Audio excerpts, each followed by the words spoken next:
ஒரு மனிதன் இறக்கின்றான், அவன் மீது வெறும் வெறும் ஒரு தீனார் அல்லது ஒரு திர்ஹம் கடன் இருக்கிறது.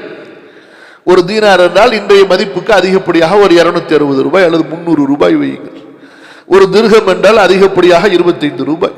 வெறும் 25 ரூபாய் அவன் மீது கடன் இருக்கிறது.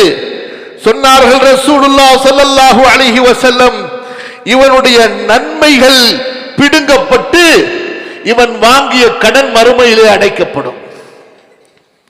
இவன் வாங்கிய அந்த 25 ரூபாய் கடனுக்காக நாளை மறுமையிலே இவனுடைய நன்மைகள் பறிக்கப்படும். அங்கே தீனாரும் இருக்காது, திர்ஹமும் இருக்காது. பரம ஏழை, ஒன்றுமில்லாத போண்டியானவன் யார் தெரியுமா?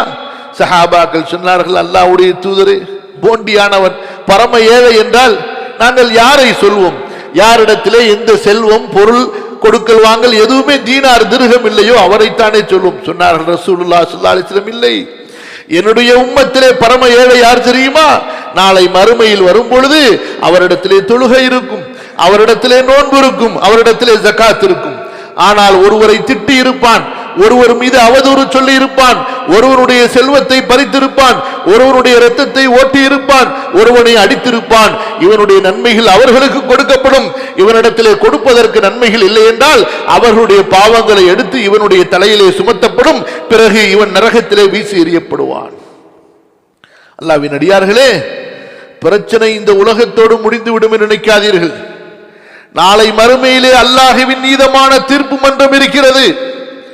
உலகத்தில் தப்பித்து விடுவதால், உலகத்திலே சமாளித்து விடுவதால் கபரிலே சமாளிக்க முடியாது, மஹ்ஷரிலே சமாளிக்க முடியாது, நன்மைகள் நெருக்கப்படும் போது சமாளிக்க முடியாது, சிராத் பாலத்தை கடக்க வேண்டிய நிலை வரும், அப்போது சமாளிக்க முடியாது.